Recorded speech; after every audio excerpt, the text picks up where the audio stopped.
Well, welcome everyone. My name is James Arena DeRosa. I'm the state representative for Hopkinton. It is a real honor to represent this community. Thank you to HCAM for allowing me to host this quarterly show that we do in concert with guests from the town. A little later, I'll be talking about how you can make a suggestion for one of these shows. I'll give you some details, but in essence, people are welcome to pick a topic that resonates with both the community and with the state.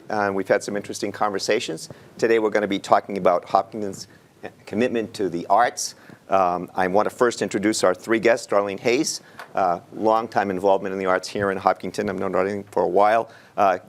Kelly who's the executive director of the HCA, so I had to look over it all the way to here. I have them in this order. And then Chelsea Bradway. Yeah, sorry, Chelsea, who has an interesting perspective as both an educator and also an artist here in Hopkinton, and we'll get to these questions. Darlene, why don't you start us off? And just as someone who lives in Holliston, I noticed almost immediately so many different ways Hopkinton celebrates the arts. Maybe just give us a little bit of background. Where does it come from? Is it certain individuals? Is it collective? Just what's your... I think it's a combination of collective and certain individuals. I think Kelly and one of her close friends, Mary Scarlatta, really spearheaded a whole lot of what became the Arts Center, and from literally a shoebox location on Main Street in Hopkinton to the other niches of, like, Whitehall artists and, famous sculptors in town and potters and things like that. I think there's been always a vibrant arts community. It was now just so that it got more exposed and people to enjoy it. So we've got Kelly Girl, who is the executive director of the HCA. Kelly, every time I go to the center, I find out something different that is offered there. Why don't you give us a little bit of background on the center, kinds of programs that it offers, and just all the different things that you do? Sure. So it was officially the HCA formed in 2011.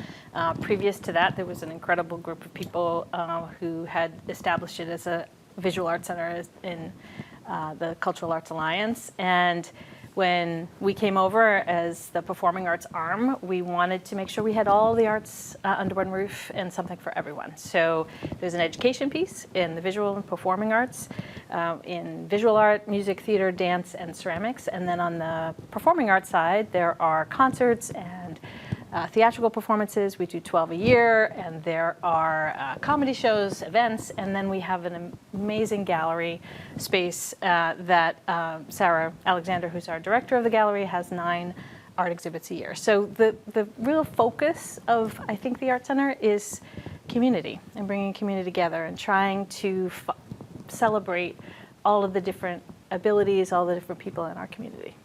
Okay, great. Thank you.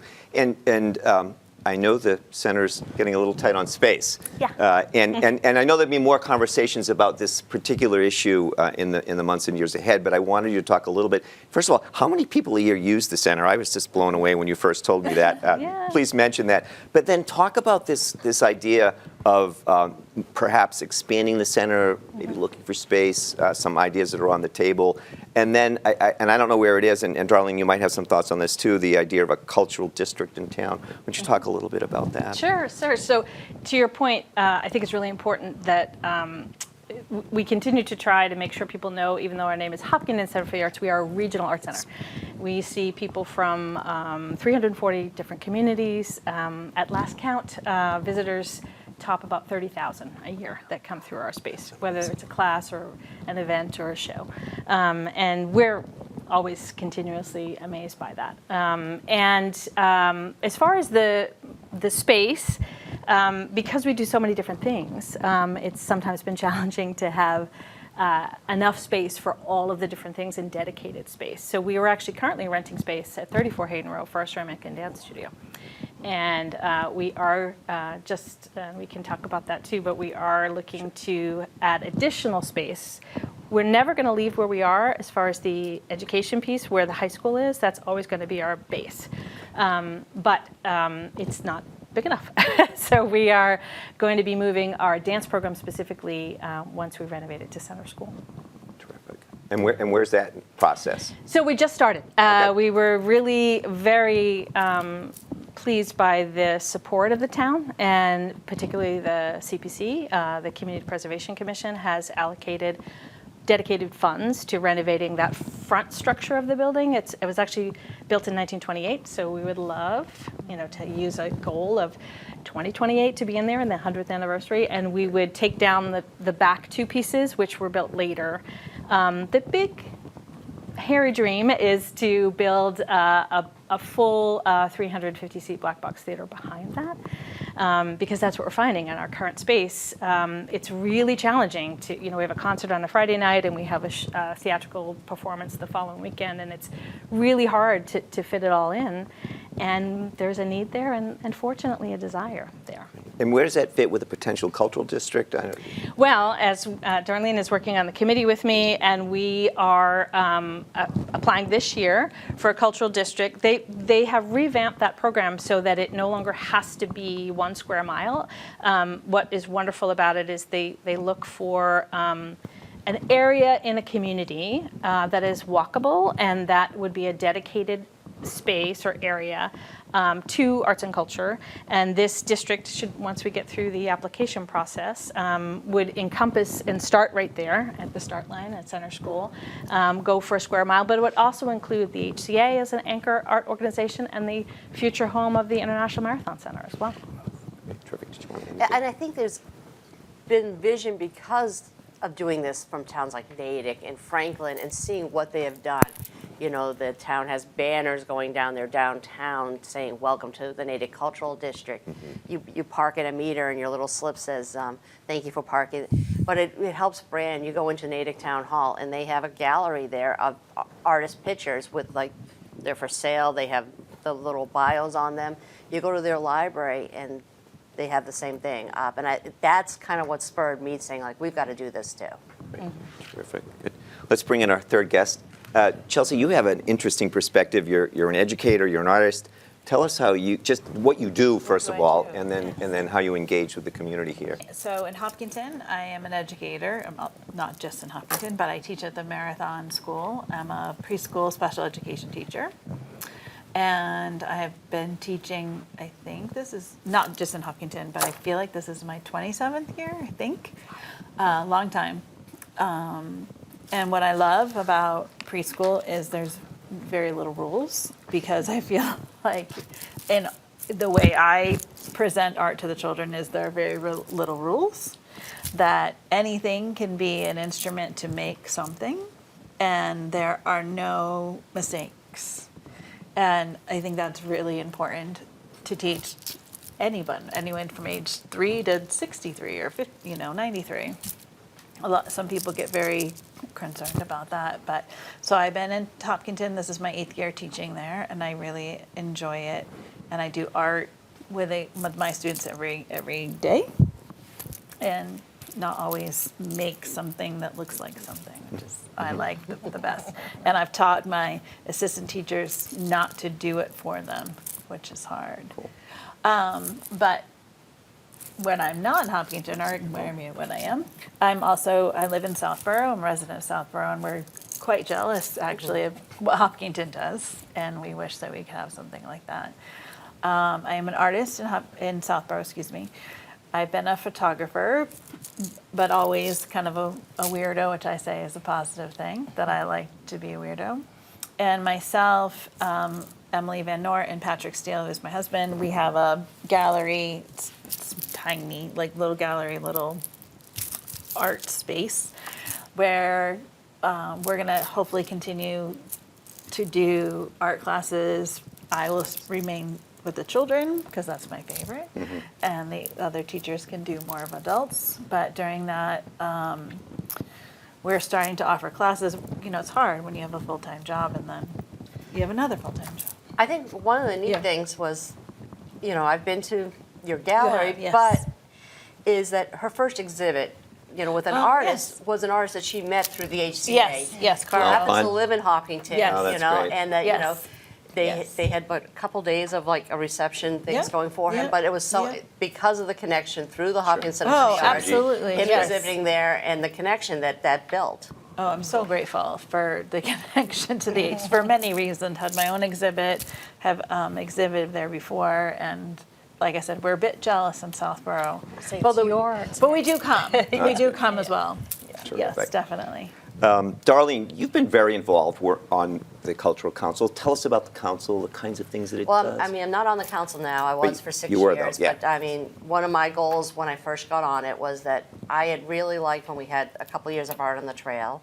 I actually had it, an exhibit or whatever you want to call in it those 2 years, and then it went dormant. And that I spent a couple of years just advocating to bring it back. When we got it back, and it's still continuing on, and it's one of the cool things is like Chelsea would have a piece in it that was done by her kids. Yeah.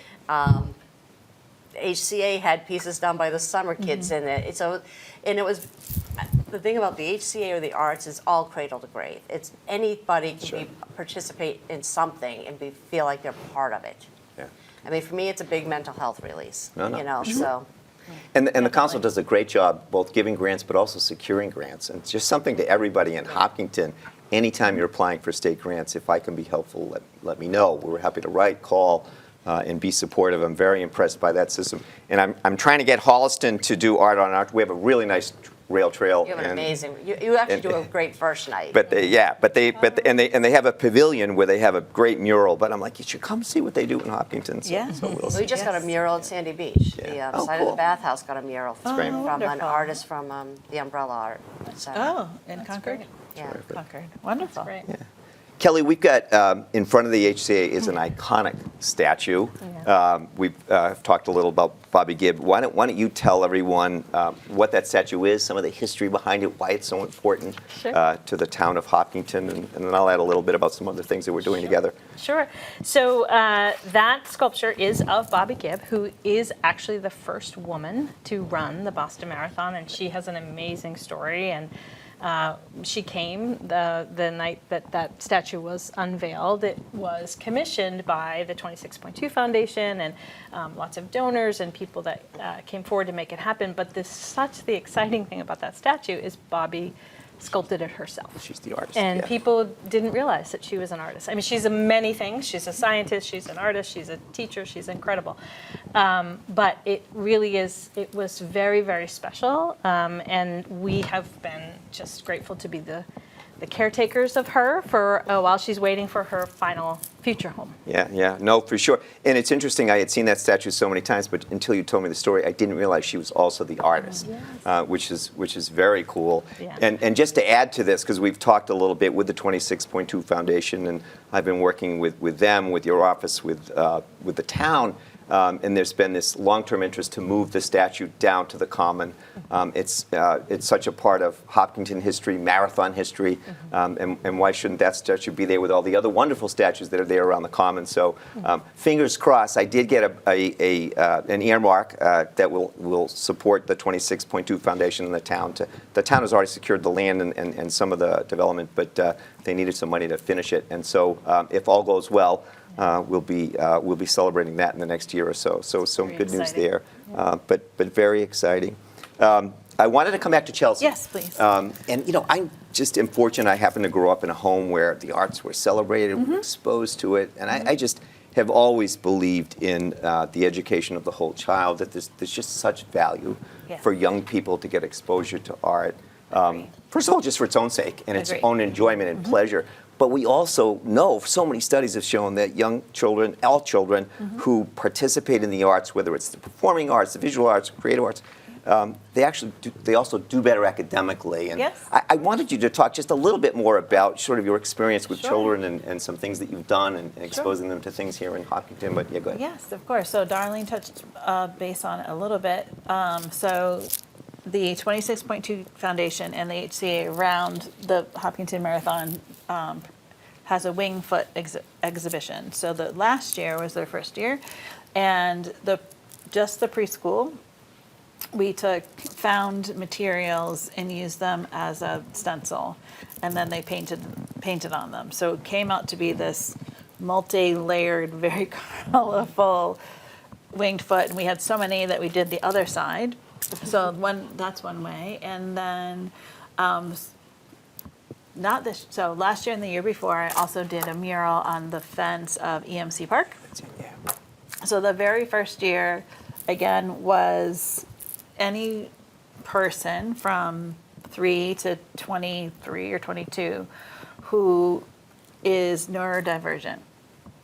Gave them an opportunity because I feel like there's not always as many opportunities for children with special needs as are the other half of the world. So I decided that we would kind of Jackson Pollock the fence. I was pretty Jackson Pollocked myself after all the paint. Definitely took me some time. But it was really magical to see all these small people to older people to siblings come.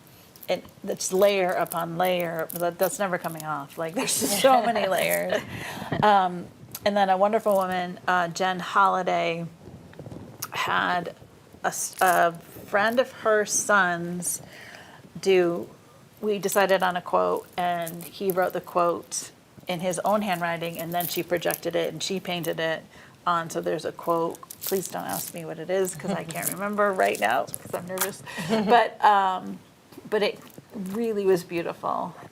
So last year, I decided to do a mural with the teachers of Marathon, and we made phoenix wings that you could stand in front of, so you can have your own wings, and you could rise. And teachers definitely have risen a lot. Like we've had COVID, which still I feel like is taking its toll.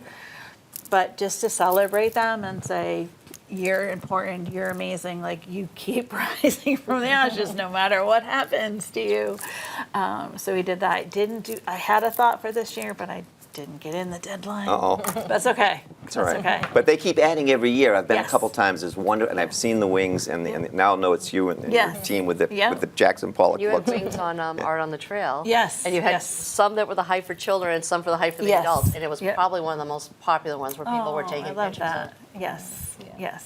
And I thought, one more thing I remember too, I Sure. did the Anytime. ladder at the HCA was, so I have a ladder and a lot of random ribbons because my grandmother used to be a seamstress. And the idea was to each person, child, adult, come and weave some ribbons, and then how they got woven together. So the whole ladder was like a beautiful woven ribbons, and that was also at Art on the Trail a couple years ago. So I liked community art very much. That's great. That's fabulous. Thank you. Yes. Terrific. Darlene, you mentioned Art on the Trail, which I just think is wonderful. I've loved going to that. And- You can add to that if you want, but I want you to talk There's a lot about. of communities that have it Yeah. too. So, I mean, Southborough actually has an Art on the Trail that's actually really nice. We do. Yeah, no, it's a great program, and hopefully continues to expand. Tell us a little bit about Porch Fest, which I know is something you're also involved Yeah, with. so another woman, Allison, and I created Porch Fest. This will be our third year. It's going to be on September 13th. And we call it Ash Hop Porch Fest. So we travel, the artists travel and play at different homes, mostly around the center of Hopkinton, including the HCA, and mostly around the center of Ashland. There's a map and they can follow it and know, okay, this is a country artist, this is a pop artist, this is heavy metal. And then we do a finale at Corner Spot in Ashland, and we have food trucks. And it's been very well received. I know you've been at the Campbell's house with the Big Randon, and that band has a huge following. But I end up getting stuck there sometimes. I try to get around to a couple spots, but they have so much fun there.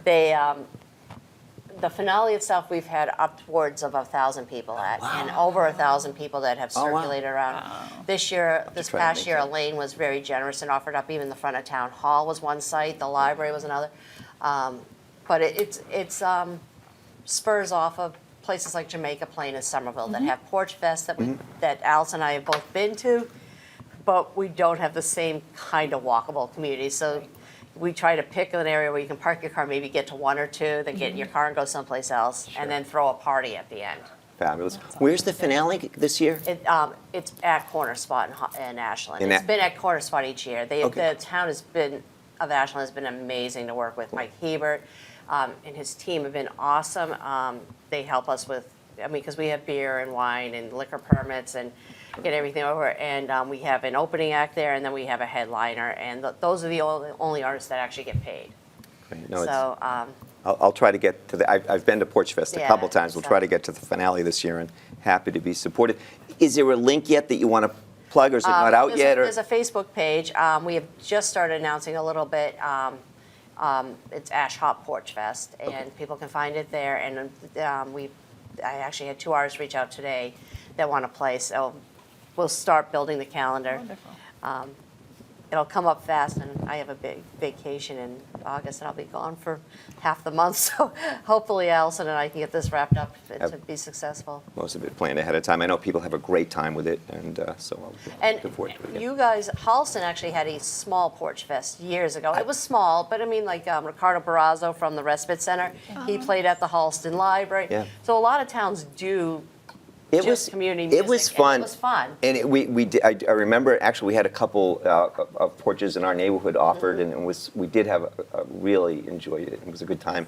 But as you know, Darlene, it takes a lot of work to keep sustaining things. Right. And so they did it for a year. It was fun, but then died out.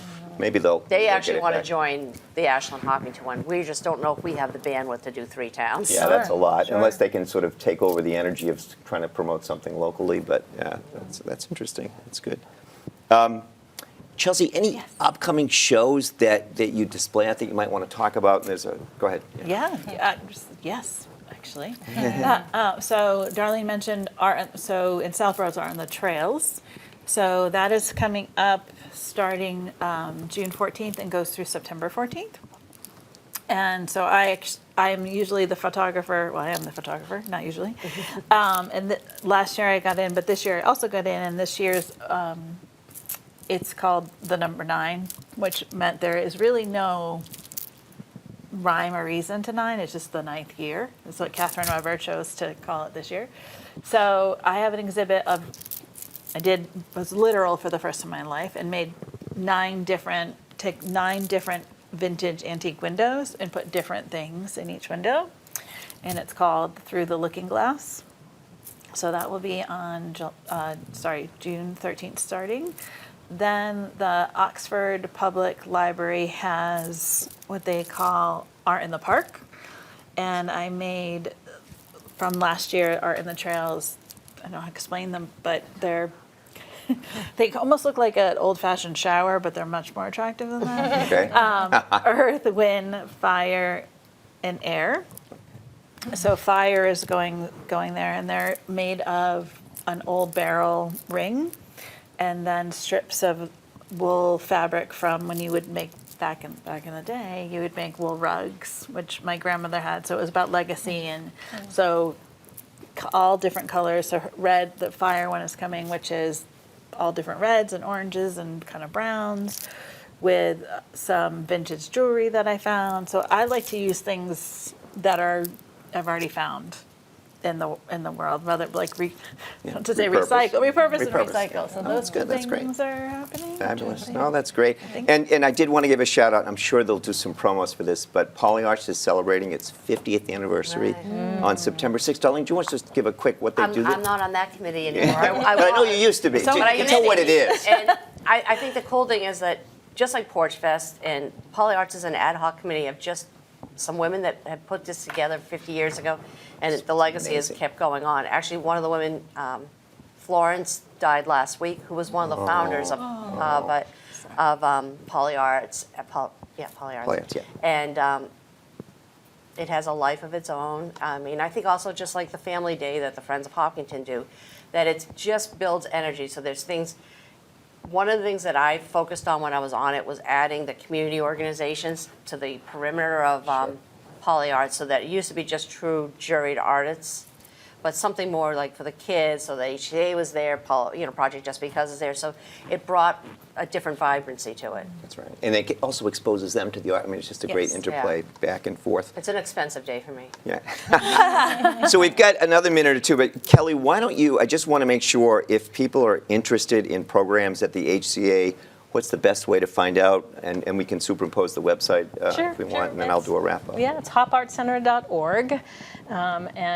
We actually just redid our website, so hopefully it's easy to find the events, the classes, community things going on, or even more so auditions for things. We hope people will come out and audition cool. for shows or join a art show.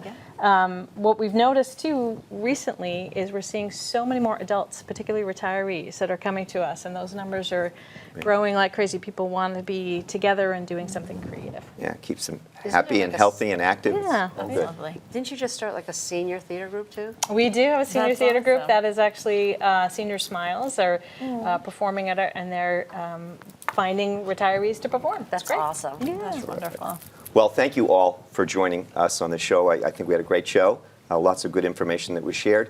Thank you to those of you who joined us. I want to thank HCAM again. And just a reminder to anybody in Hopkinton, if you have an idea for a show that you'd like to do with me, with some guests, it really can be any topic as long as it's pertinent to both the town of Hopkinton and the Commonwealth. We try to, if it's international, probably not the best show for it. If it's something hyper-local that doesn't have interplay with what's going on in the state, not that those aren't important issues to talk about, but there's other forums for that. But please be in touch with me, and I'll give you my email in a second. But also, more important, for anybody in Hopkinton, if you need help with constituent services, and I say all the time, if you're not sure whether it's state government or local government or federal, contact my office. We will help you. If it's navigating state government, we'll get you an answer. If it happens to be something at the federal level, we'll put you in touch with the right people. And likewise, we'll do the same thing if it's local. My email, and they'll put it up there on the screen, is james.arena-derosa@mahouse.gov. And we'll also put my phone number up there as well. Thank you all for joining us today.